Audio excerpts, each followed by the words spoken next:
Welcome to Kannan info Tamil. நம்ம இன்னைக்கு என்ன டாபிக் பார்க்க போறோம் அப்படின்னா, இந்திய விமானப்படை பாகிஸ்தான் விமான தளங்கள் மீது தாக்குதல் நடத்தியது பாகிஸ்தானுக்கு ஒரு மிகப்பெரிய பின்னடைவா பார்க்கப்படுது. கிட்டத்தட்ட 11 விமானப்படை தளங்களை இந்தியா தாக்கி இருப்பதா தற்போது செய்திகள் வெளிவர ஆரம்பிச்சிருக்கு. அது மட்டும் இல்லாம முதல்ல பாகிஸ்தான் தான் ரொம்ப அக்ரெசிவா இந்தியா மீது தாக்குதல் நடத்திக்கிட்டு இருந்தாங்க. ஆனா இந்தியா ஒரு 3 ஆயுதங்களை பயன்படுத்தி பாகிஸ்தான் மீது தாக்குதல் நடத்த ஆரம்பித்த உடனே பாகிஸ்தான் அமெரிக்காவிடம் ஓடி போய் கதற ஆரம்பிச்சிட்டாங்க. அமெரிக்கா திடீர்னு எதற்காக இந்தியா மற்றும் பாகிஸ்தானுக்கு இடையே ஒரு சண்டை நிறுத்தத்தை கொண்டு வருவதற்கு இவ்வளவு ஆர்வமா இருக்காங்க? இந்தியா பயன்படுத்திய முக்கியமான 3 ஆயுதங்கள் எவை? இந்தியா தாக்குதல் நடத்திய 11 விமானப்படை தளங்களோட முக்கியத்துவம் என்ன? இந்த தாக்குதல் மூலமா இந்தியா என்ன விஷயங்கள் எல்லாம் அச்சீவ் செஞ்சிருக்காங்க?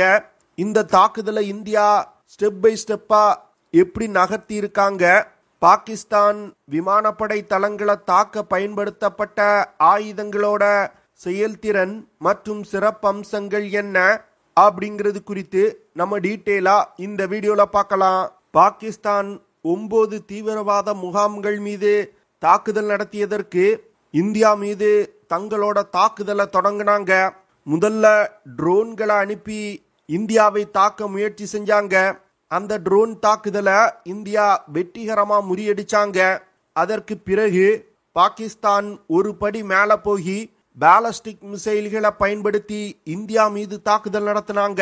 பாகிஸ்தான் இந்தியா மீது லான்ச் செய்த ஃபத்தே 1 மற்றும் ஃபத்தே 2 பாலஸ்டிக் மிசைல்களை இந்தியாவின் ஏர் டிஃபென்ஸ் சிஸ்டங்கள் வெற்றிகரமா தாக்கி அழிச்சிட்டு, இதனை தொடர்ந்து தான் இந்தியா பாகிஸ்தானுக்கு ஒரு சரியான பாடத்தை புகட்டணும் அப்படின்னு முடிவு செய்து 11 பாகிஸ்தான் விமானப்படை தளங்கள் மீது ஒரு மிகப்பெரிய தாக்குதலை நடத்தியிருக்காங்க. இந்த தாக்குதல் வெறும் 90 நிமிடங்கள் தான் நடைபெற்றிருக்கு. இந்த 90 நிமிடங்கள்ல பாகிஸ்தானுடைய 11 விமானப்படை தளங்கள் சுக்குநூறாக்கப்பட்டிருக்கு. இந்தியா தாக்கிய விமானப்படை தளங்கள் பாகிஸ்தானுடைய உள்பகுதியில் இருக்கக்கூடிய ஏர்பேஸுகள்.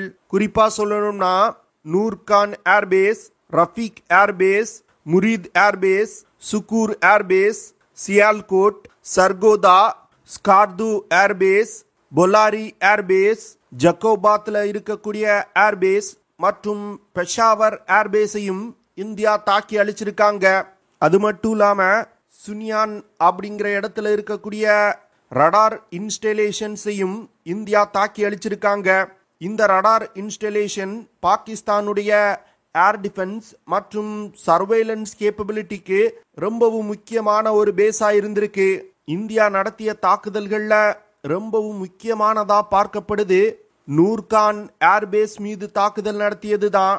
இந்த நூர்கான் ஏர்பேஸ் ராவல்பிண்டியில இருக்குது. இஸ்லாமாபாத்ல இருந்து வெறும் 10 கிலோமீட்டர் தொலைவில் தான் இருக்குது. இந்த ஏர்பேஸுக்கு அருகில் தான் பாகிஸ்தானுடைய ஸ்ட்ராட்டஜிக் பிளான்ஸ் டிவிஷன் அப்படிங்கிற அமைப்போட ஹெட் குவார்டர்ஸ் இருக்குது. இந்த அமைப்பு பாகிஸ்தானுடைய நியூக்ளியர் ஆர்சனலை கையாளக்கூடிய அமைப்பு. நூர்கான் ஏர்பேஸ்ல இருக்கக்கூடிய பாகிஸ்தான் விமானப்படையோட முக்கியமான இன்ஃப்ராஸ்ட்ரக்சர் முழுவதையும் இந்தியா தரைமட்டமாக்கி இருக்காங்க. இந்த நூர்கான் ஏர்பேஸ்ல இருந்துதான் பாகிஸ்தான் ஒரு அணு ஆயுத தாக்குதலை இந்தியா மீது நடத்த முடியும். அந்த இடத்தையே இந்தியா அடித்து துவம்சம் செஞ்சதனால பாகிஸ்தானால இந்தியா மீது அணு ஆயுத தாக்குதல் நடத்த முடியாத நிலை ஏற்பட்டிருக்கு. அடுத்து ரஃபீக்கி ஏர்பேஸ். இந்த விமானப்படை தளத்துல பாகிஸ்தானுடைய முக்கியமான ஃப்ரண்ட் லைன் ஃபைட்டர் ஜெட் விமானங்கள் அதிக அளவுல இருக்குது. இந்த விமானப்படை தளத்தையும் இந்தியா காலி செஞ்சிருக்காங்க. அடுத்து முரீத் ஏர்பேஸ். இந்த ஏர்பேஸ்ல பாகிஸ்தான் விமானப்படை பைலட்டுகளுக்கு பயிற்சி அளிக்கப்படும். அது மட்டும் இல்லாம இந்த முரீத் ஏர்பேஸ்ல ஒரு மிசைல் ஸ்டோரேஜ் டம்ப் இருந்திருக்கு. இந்த மிசைல் ஸ்டோரேஜ் டம்பின் மீதும் இந்தியா தாக்குதல் நடத்தி முற்றிலும் அழிச்சிருக்காங்க.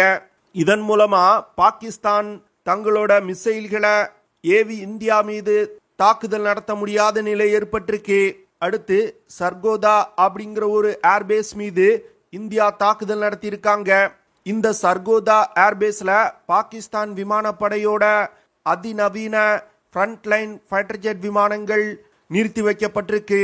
அது மட்டும் இல்லாம இந்தியா மீது ஒரு அணு ஆயுத தாக்குதல் நடத்தணும்னா இந்த விமானப்படை தளங்கள்ல இருக்கக்கூடிய நியூக்ளியர் டெலிவரி பிளாட்ஃபார்ம்ஸை பயன்படுத்தி தான் இந்தியா மீது அணு ஆயுத தாக்குதல் நடத்த முடியும். இப்போ இந்தியா இந்த விமானப்படை தளத்தையும் தாக்கி அழிச்சிருக்காங்க. இதன் மூலமா பாகிஸ்தானுடைய கமாண்ட் அண்ட் கண்ட்ரோல் ஸ்ட்ரக்சர் முற்றிலும் அழிக்கப்பட்டிருக்கு. அடுத்து ஸ்கார்து, சுக்கூர் மற்றும் பொலாரி அப்படிங்கிற 3 ஏர்பேஸுகள் மீது இந்தியா தாக்குதல் நடத்தி அழிச்சிருக்காங்க. இந்த 3 ஏர்பேஸுகள் மீது தாக்குதல் நடத்தி இருப்பதன் மூலம் பாகிஸ்தானுடைய நார்தர்ன் சர்வேலன்ஸ் மற்றும் சதர்ன் லாஜிஸ்டிக் காரிடோரை முற்றிலும் பயன்படுத்த முடியாத நிலை ஏற்பட்டிருக்கு. அது மட்டும் இல்லாம பாகிஸ்தானுடைய கோஸ்டல் டிஃபென்ஸுக்கும் இது ஒரு மிகப்பெரிய பாதிப்பை ஏற்படுத்தி இருக்கு. கராச்சி போன்ற துறைமுகங்களை பாதுகாப்பதற்கு தான் இந்த 3 ஏர்பேஸுகளை பாகிஸ்தான் வச்சிருக்காங்க. இந்த 3 ஏர்பேஸுகள்ல நிறுத்தி வைக்கப்பட்டிருந்த பாகிஸ்தான் கடற்படை விமானங்களும் தாக்கி அழிக்கப்பட்டிருக்கு. இதன் மூலமா பாகிஸ்தானால கராச்சி துறைமுகத்தையும் பாதுகாக்க முடியாது. இந்திய விமானப்படை நடத்திய இந்த தாக்குதலை பாகிஸ்தான் விமானப்படை சற்றுமே எதிர்பார்த்திருக்க மாட்டாங்க. ஏன்னா இந்தியா தாக்குதல் நடத்திய பெரும்பாலான விமானப்படை தளங்கள் பாகிஸ்தானோட உள்பகுதியில் இருக்குது. அது மட்டும் இல்லாம சைனீஸ் HQ-9 ஏர் டிஃபென்ஸ் சிஸ்டங்களால் பாதுகாக்கப்பட்டிருக்கு. இந்த ஏர் டிஃபென்ஸ் சிஸ்டங்களை இந்தியா ஜாம் செஞ்சுட்டு இல்லைன்னா தாக்கி அழிச்சிட்டு பாகிஸ்தான் விமானப்படை தளங்கள் மீது கடுமையான தாக்குதல்களை நடத்தி இருப்பது பாகிஸ்தான் மிலிட்டரி பிளானர்ஸ் மத்தியில ஒரு மிகப்பெரிய அதிர்ச்சியை ஏற்படுத்தி இருக்கு. அதாவது அவங்க பல வருடமா போட்டு வச்சிருந்த திட்டங்கள் அனைத்தையும் இந்தியா தவிடு பொடியாக்கி இருக்காங்க. அடுத்து இந்தியா மற்றும் பாகிஸ்தான் சீஸ்ஃபயருக்கு ஒத்துக்கொண்ட பிறகும் இந்திய விமானப்படை தங்களோட தாக்குதலை தொடர்ந்ததா பாகிஸ்தான் குற்றம் சுமத்துறாங்க. அதாவது கராச்சிக்கு அருகில் இருக்கக்கூடிய பொலாரி ஏர்பேஸ் மீது இந்தியா சீஸ்ஃபயரை அறிவித்த பிறகு தாக்குதல் நடத்தி இருப்பதா சொல்லப்படுது. இந்த பொலாரி ஏர்பேஸ் ஒரு ஸ்ட்ராட்டஜிக்கல் முக்கியத்துவம் வாய்ந்த ஏர்பேஸ். சிந்து ப்ராவின்ஸ்ல இருக்கக்கூடிய ஹைதராபாத்துக்கு அருகில் இந்த பொலாரி ஏர்பேஸ் இருக்குது. இந்த ஏர்பேஸ்ல பாகிஸ்தானுடைய 19 ஸ்குவாட்ரான் ஃபைட்டர் ஜெட் விமானங்கள் இருக்குது. இந்த ஏர்பேஸ்ல அமெரிக்கா பாகிஸ்தானுக்கு கொடுத்திருக்க F-16 AB Block 15 ADF fighter jet விமானங்கள் இருக்குது. இந்த விமானங்கள் நிறுத்தி வைக்கப்பட்டிருந்த ஹேங்கர்கள் மீது இந்தியா கடுமையான தாக்குதல்களை நடத்தியிருக்காங்க. இந்த விமானப்படை தளங்களோட ஹேங்கர்கள்ல 40 நபர்கள் வேலை செஞ்சுக்கிட்டு இருந்திருக்காங்க. இந்தியா நடத்திய தாக்குதல்ல நிறைய நபர்கள் இறந்து போயிருப்பதா சொல்லப்படுது. இன்னும் கட்டிட இடிபாடுகளுக்குள் பலர் சிக்கி இருக்கலாம் அப்படின்னு சொல்லப்படுது. முதல்ல இந்த விமானப்படை தளத்தின் மீது இந்தியா ட்ரோன்களை ஏவி ஏர் டிஃபென்ஸ் சிஸ்டங்களை தாக்கி அழிச்சிருக்காங்க. அதற்கு பிறகு பிரம்மோஸ் மிசைல்களை பயன்படுத்தி கடுமையான தாக்குதலை நடத்தியிருக்காங்க. இந்த தாக்குதல்ல இந்த பொலாரி ஏர்பேஸ் முற்றிலும் தாக்கி அழிக்கப்பட்டிருக்கு. இந்தியா பாகிஸ்தான் விமானப்படை தளங்கள் மீது தாக்குதல் நடத்துவதற்கு BrahMos supersonic cruise missiles, hammer air to surface missiles மற்றும் ஸ்கால்ப் ஏர் லான்ச் க்ரூஸ் மிசைல்களை பயன்படுத்தி இருக்காங்க. இதுல பிரம்மோஸ் மிசைல்கள் பாகிஸ்தானுக்கு அதிக சேதத்தை ஏற்படுத்தி இருப்பதா சொல்லப்படுது. ஃபைட்டர் ஜெட் விமானங்கள்ல இருந்து எதிரி இலக்குகளை தாக்குவதற்கு பயன்படுத்தும் பிரம்மோஸ் ஏ மிசைல்களை இந்த தாக்குதலுக்கு இந்தியா பயன்படுத்தி இருக்காங்க. இந்த பிரம்மோஸ் ஏ மிசைலை முழுக்க இந்தியா தான் டெவலப் செஞ்சிருக்காங்க. ஏன்னா முதல்ல இந்த பிரம்மோஸ் ஏ மிசைல்களை டெவலப் செய்யறதுக்கு முன்னாடி இந்தியா ரஷ்யாவிடம் ஃபைட்டர் ஜெட் விமானங்கள்ல இருந்து ஏவி தாக்கக்கூடிய ஒரு ஏர் டு சர்ஃபேஸ் மிசைல்களை கேட்டாங்க. ஆனா ரஷ்யா கொடுப்பதற்கு யோசித்ததனால சொந்தமா இந்தியா டெவலப் செய்ததுனா இந்த பிரம்மோஸ் ஏ மிசைல். பிரம்மோஸ் ஏ மிசைல்னால 200 முதல் 300 கிலோகிராம் எடை கொண்ட வெடிப்பொருட்களை சுமந்து சென்று 450 முதல் 500 கிலோமீட்டர் தூரத்துல உள்ள இலக்குகளை தாக்க முடியும்.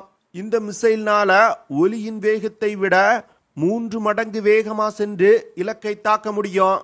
அடுத்து பிரெஞ்சு தயாரிப்பு ஹேமர் மிசைல்களை இந்தியா பயன்படுத்தி இருக்காங்க. இந்த ஹேமர் மிசைல்னால 250 கிலோகிராம் எடை கொண்ட வெடிப்பொருட்களை சுமந்து சென்று 70 கிலோமீட்டர் தூரத்துல உள்ள இலக்குகளை தாக்க முடியும். இந்த பிரெஞ்சு தயாரிப்பு ஹேமர் மிசைலோட சிறப்பு அம்சம் என்னன்னா, ஒரு கட்டிடத்தின் மீது தாக்குதல் நடத்துறோம்னா கட்டிடத்தோட சீலிங்கை உடைச்சிட்டு கட்டிடத்துக்கு உள்ள போன பிறகு வெடித்து சிதறும். இதனால அந்த கட்டிடத்துக்கு உள்ள இருக்கக்கூடிய அனைத்து விஷயங்களும் சேதமடையும். அடுத்து பிரான்சால ஸ்டாம் ஷேடோ அப்படின்னு அழைக்கப்படும் ஸ்கால்ப் மிசைல்களை இந்தியா பயன்படுத்தி இருக்காங்க. இந்த ஸ்கால்ப் மிசைல் ஒரு ஏர் லான்ச் க்ரூஸ் மிசைல். இந்த மிசைல்னால 450 கிலோகிராம் எடை கொண்ட வெடிப்பொருட்களை சுமந்து சென்று 550 கிலோமீட்டர் தூரத்தில் உள்ள இலக்குகளை தாக்க முடியும். கிட்டத்தட்ட 1000 கிலோமீட்டர் பெர் ஹார் வேகத்துல பறந்து சென்று இலக்கை தாக்கும். இந்த மிசைலை பயன்படுத்தி தாக்குதல் நடத்தும் பொழுது எதிரிகளோட இன்ஃப்ராஸ்ட்ரக்சர்கள் முற்றிலும் அழிக்கப்படும். முதல்ல இந்தியாவுக்கும் பாகிஸ்தானுக்கும் இடையே பிரச்சனை ஏற்பட்ட பொழுது அமெரிக்காவுடைய வைஸ் பிரசிடென்ட் ஜேடி வான்ஸ் என்ன சொன்னாருன்னா, இந்தியாவுக்கும் பாகிஸ்தானுக்கும் இடையில் இருக்கக்கூடிய பிரச்சனைக்கும் எங்களுக்கும் எந்த சம்பந்தமும் கிடையாது அப்படின்னு சொன்னாரு. ஆனா இந்தியா எப்போ பாகிஸ்தானுடைய அணு ஆயுதங்கள் வைக்கப்பட்டிருக்க நூர்கான் ஏர்பேஸ் மீது தாக்குதல் நடத்தினாங்களோ அமெரிக்கா உடனே ஓடி வந்துட்டாங்க. எதற்காக அமெரிக்கா இந்த சண்டையில திடீர்னு இன்வால்வ் ஆகி சீஸ்பயரை கொண்டு வர முயல்றாங்கன்னா, அமெரிக்காவுக்கு இந்தியாவுடைய ராணுவ எழுச்சி பிடிக்கல. இது நாள் வரைக்கும் அவங்க என்ன நினைச்சாங்கன்னா, இந்தியா மற்றும் பாகிஸ்தானுக்கு இடையிலான மோதல் சிறிய அளவுல தான் இருக்கும் அப்படின்னு நினைச்சாங்க. ஆனா எப்போ இந்தியா இது போன்று விமானப்படை தளங்களை தாக்கி அழிச்சாங்களோ அப்போதான் அமெரிக்கா இந்தியாவோட ராணுவ எழுச்சியை கண்டு பயப்பட ஆரம்பிச்சாங்க. அமெரிக்காவுக்கு இந்தியா ஒரு வலிமையான ராணுவ சக்தி கொண்ட நாடா உருவெடுப்பதுல விருப்பம் இல்ல. அதனாலதான் உள்ள பூந்து அமைதியை ஏற்படுத்தி இருக்காங்க. பல மேற்கத்திய நாடுகளோட ஊடகங்கள் இந்த பிரச்சனையில இந்தியாவுக்கு எதிரான நிலையை தான் எடுக்கிறாங்க. குறிப்பா அமெரிக்காவுடைய CNN மற்றும் கத்தார் நாட்டோட அல் ஜசீரா போன்ற ஊடகங்கள் தொடர்ந்து இந்தியாவுக்கு எதிரான செய்திகளை பரப்பி வந்துகிட்டு இருக்காங்க.